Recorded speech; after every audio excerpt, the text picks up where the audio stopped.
Deuteronomio, Kabanata 15.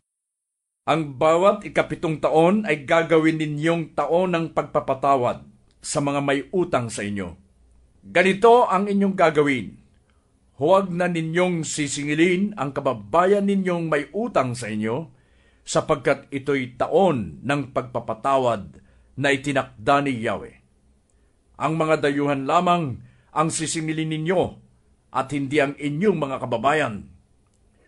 Walang maghihirap sa inyo sa lupaing ibinigay sa inyo ng Diyos ninyong si Yahweh, sapagkat tiyak na pagpapalain niya kayo, kung makikinig kayo sa kanyang tinig at susunod sa kanyang mga utos na sinasabi ko sa inyo ngayon. Nangako si Yahweh na kayo'y pagpapalain niya. Hindi na kayo mangungutang kaninuman. Sa halip, ay kayo ang magpapautang sa maraming bansa. Hindi kayo masasakop ng sinuman. Sa halip, ay kayo ang mananakop sa maraming bayan. Pagdating ninyo sa lupaing ibinigay sa inyo ni Yahweh, huwag ninyong pagkakaitan ng tulong ang mga kababayan ninyong nangangailangan. Sa halip, ibukas ninyo sa kanila ang inyong mga palad at pahiramin sila ng anumang kailangan.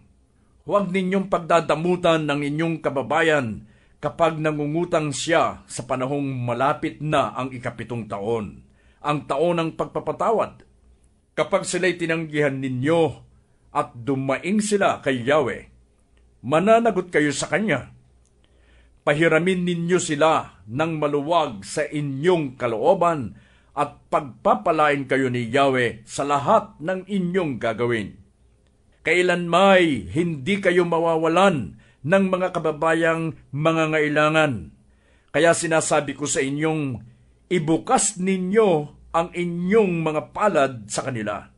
Kapag nakabili kayo ng kapwa ninyong Israelita bilang alipin, babae o lalaki man, 6 na taon siyang maglilingkod sa inyo.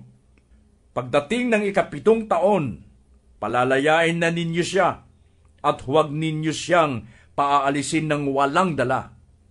Sa halip, bibigyan ninyo siya ng tupa, trigo, inumin at langis mula sa mga ipinagkaloob sa inyo ni Yahweh. Alalahanin ninyong naging alipin din kayo sa Ehipto at mula ro'y pinalaya kayo ng Diyos ninyong si Yahweh. Kaya iniuutos ko ito ngayon sa inyo. Ngunit kung gusto niyang manatili dahil sa pagmamahal niya sa inyo at sa inyong sambahayan, dalhin ninyo siya sa may pintuan at butasan ang kanyang tainga. Sa gayon, siya'y magiging alipin ninyo habang buhay. Ganito rin ang gagawin ninyo sa mga aliping babae. Hindi kayo dapat manghinayang sa ibibigay ninyo sa kanya, kung aalis siya, sapagkat ang ibibigay ninyo'y katumbas lamang ng upa sa isang manggagawang nagtrabaho ng 3 taon. Gawin ninyo ito at pagpapalain ng Diyos ninyong si Yahweh ang lahat ng inyong gagawin. Lahat ng panganay na lalaki ng inyong mga alagang hayop ay ibubukod ninyo para kay Yahweh. Huwag ninyo itong pagtatrabahuin ni gugupitan. Ito ay kakainin ninyo sa harapan ni Yahweh, sa lugar na pipiliin niya.